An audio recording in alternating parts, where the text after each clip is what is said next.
Okay, hi everyone.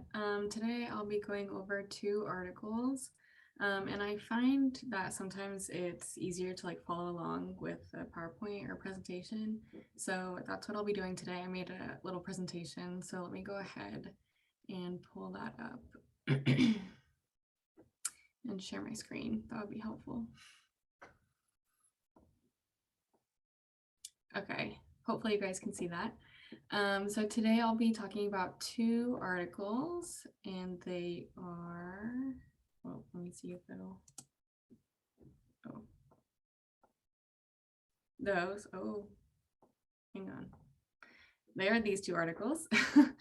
So it is the Kazantzis 2018 article that talks about the processes of cognitive behavioral therapy, which is kind of like a review of a bunch of meta-analyses.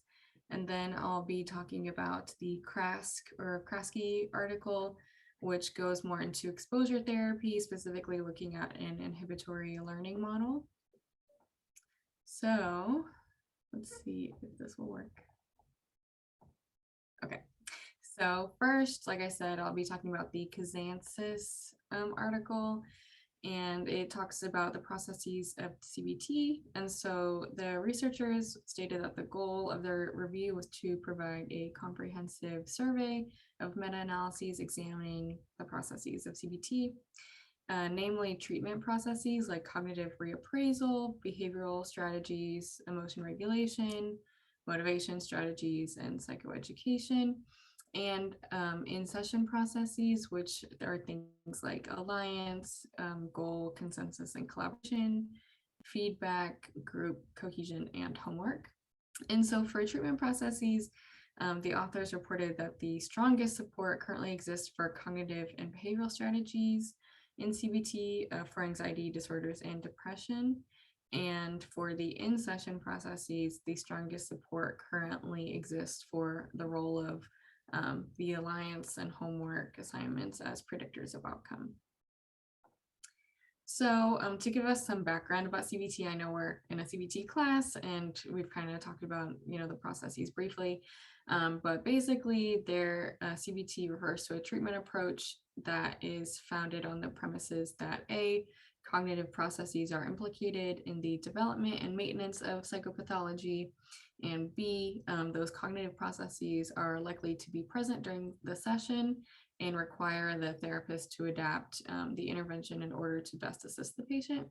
And so we all know Beck, we might not be as familiar with Ellis, but Beck and Ellis were the first ones to apply these ideas. And so they figured out a range of techniques that were devised within Beck's cognitive therapy, including those focused on emotions and behaviors to target maladaptive cognitive structures or schemas, which contain core beliefs about the self, the world, others, automatic thoughts, images, and things like that. So contemporary CBT is now an umbrella term for a set of empirically supported psychological interventions targeting specific processes. And so in order for these treatment outcomes to be achieved, the patient engages with the therapist in a particular style of therapeutic relationship, which are comprised of generic elements like the alliance, expressed empathy, positive regard, and there are also CBT specific elements like the collaborative empiricism, Socratic dialogues, as well as a particular session structure. So you have the agenda, the homework, summary, and feedback too. So contemporary CBT refers to a family of interventions that include both in-session processes that are generic and specific, as well as core treatment processes that target core dimensions in psychopathology. And so there have been many reviews and meta-analyses over CBT, as I'm sure, reading this this review of meta-analyses, you can see that there have been. However, what makes this review unique is that there have been no other reviews that have searched for meta-analyses involving the treatment processes or in-session processes of CBT. And so this review was designed to provide a comprehensive survey of all contemporary meta-analyses examining the evidence base for CBT processes to date, which I think it does a good job of doing that. And so how did the researchers choose the articles or the meta-analyses that they did? And so after sorting through the articles with duplicates and non-English versions, there were still over 4,000 articles that were left to examine. And so the examination focused on the study was if it was a meta-analysis of psychological therapy, and if it focused on process outcome relations and involved CBT. And so there were studies that did not involve the direct effects of modifying cognitive processes, which were excluded, even if cognitive measures were included as part of the measurement or treatment outcome. And they also categorized the meta-analyses into groups to provide the most meaningful examination of processes in CBT as either treatment processes, which I said were like modifying cognitive processes, behavioral strategies, emotion regulation, things like that, as well as in treatment or in session processes, which were like alliance, goal consensus and collaboration, feedback, like I said earlier. So we're going to look at some of the results. The authors found a lot of outcomes, so I'll only go over the most salient ones. So for treatment processes for CBT for anxiety, the researchers found that 8 meta-analyses examining CBT for anxiety were effective in modifying cognitive processes. Self-efficacy was largely effective in helping treat panic disorder. And there was also a large effect size that was reported in modifying trauma-related cognitions in PTSD. In anxiety disorders among youth, medium effects were obtained in modifying cognitive processes. And the researchers also found one article favoring CBT with cognitive restructuring as compared to CBT with exposure but no cognitive restructuring, which I think might have been a discussion topic or article or question a couple of weeks ago. So that was kind of interesting to find again. And then the role of a specific imagery rehearsal intervention in modifying PTSD processes produced a large effect. And then lastly, problem solving produced large effects in anxiety and depression. For the CBT for depression, they found that modifying cognitive processes was found to be effective in CBT for depression. And one article also reported a small effect for CBT on dysfunctional thinking in comparison with other therapies for depression. Now, for the in-session treatment processes, some meta-analyses revealed that the therapeutic alliance was effective in CBT. And there were some other studies that indicated that effect size estimates were moderated by the specific alliance measured used, and if the researchers had specific interest in the alliance, which I think is kind of interesting because, a lot of the times we hear, that like just the alliance alone can help the client or patient, like get better or, heal from some of their symptoms. And this I think shows that as well. So pertaining to feedback, there were 2 meta-analyses examining the effect of providing therapists and or patients with feedback about patient symptom outcomes. And in both studies, small effects were found indicating that CBT outcomes could be enhanced by therapists and or patients receiving feedback in specialist mental health settings. And I'm going to pause for a second. I'm sorry if you hear their chainsaws, I guess. Today they decided that they would cut down all the trees near my apartment, so I apologize if you hear that. But anyway, so when I think pertaining to feedback, I thought this was an interesting finding because I think sometimes we tend to like shy away from wanting to receive feedback, either because we think it'll be too critical or something along those lines. And here it seems that it could be helpful in the CBT processes regardless. So maybe something to keep in mind. And so the last in-session treatment processes the authors reviewed was homework. And overall, the authors found that the inclusion of homework in interventions produced a larger effect than those that did not. So I think as much as we may hate giving homework to our clients, the study shows that it would be helpful for them in the long run too, and maybe even for us as well. So I do have some discussion questions here based on this review, and I'll post them, but feel free to like pick and choose which ones to answer. So in this article, the researchers stated that both cognitive and behavioral processes work well in treatment. Why do you think both strategies work well as opposed to just one or the other? So either cognitive or behavioral processes. And then the second question is, why do you think there is strong support for homework assignments being one of the strongest predictors of outcome? And then the third question is, problem solving produced large effects in anxiety and depression. What aspects of problem solving do you think help an individual with anxiety and or depression? And then the fourth question is, two analyses found that CBT outcomes could be enhanced by therapists and or patients or clients receiving feedback in mental health settings, and why do you think this is, and what is the importance of feedback? And then lastly, did any of the results surprise you? Why or why not?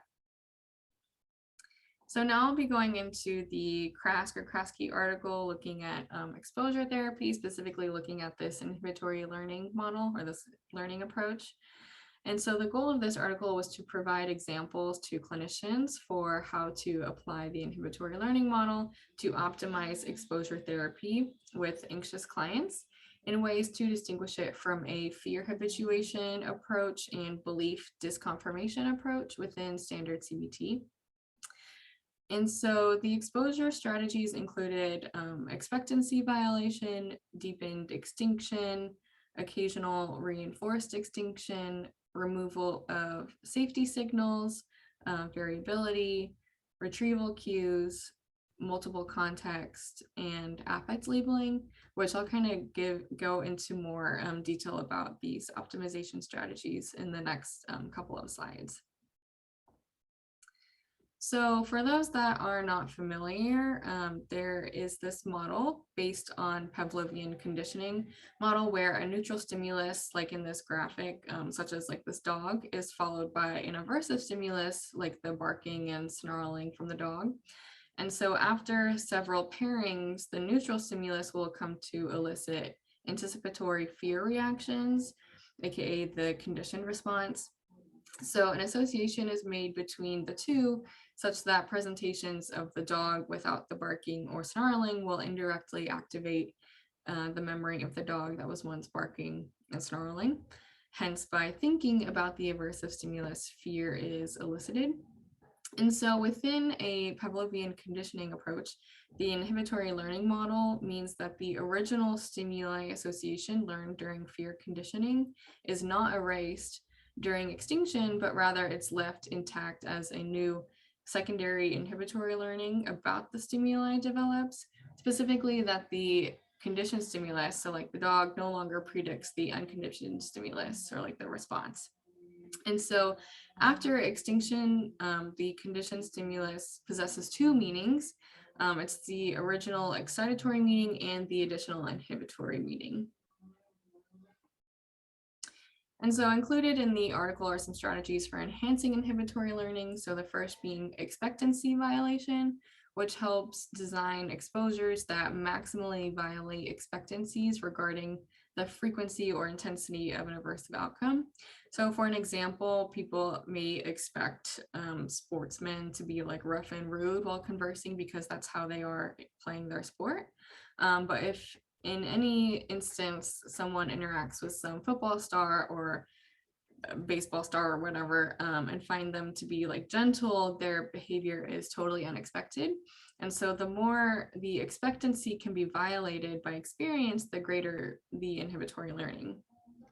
Next is deepened extinction, which refers to either multiple feared stimuli are first extinguished separately before being combined during extinction, or a previously extinguished cue is paired with a novel or new stimulus. And so this has been shown to reduce spontaneous recovery and reinstatement of fear in animals and humans, which I thought was kind of surprising. Occasional reinforced extinction involves occasional stimulus pairings during an extinction training, and then removal of the safety or signal cues or behaviors is exactly what it says. Common safety signals and behaviors for clients with anxiety are the presence of another person, therapists, cell phones, medications, food or drink as well. And so the literature also states that some safety signals may alleviate distress in the short term, but when they are no longer present, the fear returns. Um, so variability involves changing up or varying stimulus throughout the exposure, since varying the to be learned task enhances retention of learned non-emotional material. Variability is believed to enhance the storage capacity of newly learned information, for the information to be learned with more retrieval cues, or generate a rule that captures the invariance among tasks. And the authors also mentioned that one option for enhancing retrieval of extinction, learning, and offsetting context renewal is to include retrieval cues during extinction training to be used in other contexts once extinction is over. So retrieval cues differ from safety signals in that they retrieve, act as an occasion setter, whereas safety signals are directly associated with the non-occurrence of the stimulus. And using multiple contexts has also been found to be an effective strategy. Context renewal involves the return of fear to a phobic stimulus when it is encountered in a context, either internal or external, that differs from the context in which exposure therapy was conducted. And then lastly, we have reconsolidation, which is an effective strategy found to be in the model. Reconsolidation is the action of reactivating existing memories from the past. So for example, as a child, you might have learned how to like ride a bike or to roller skate. And then, maybe you didn't pick it up for like the duration, the rest of the time that during your childhood, but given the opportunity, maybe today, they would still remember how to, ride the bike or how to roller skate as well. So. And then further in the article, the researchers discussed several case studies implementing an inhibitory learning-based model of exposure therapy for anxiety disorders. I'm not going to go too in-depth with these, but I'll just cover some of the strategies that were used. So for Roberto, there was some expectancy violation strategies being used in the study, as well as some relapse prevention techniques. Julia suffered some recent trauma, so in her sessions, they utilized some imaginal exposure to help with her symptoms.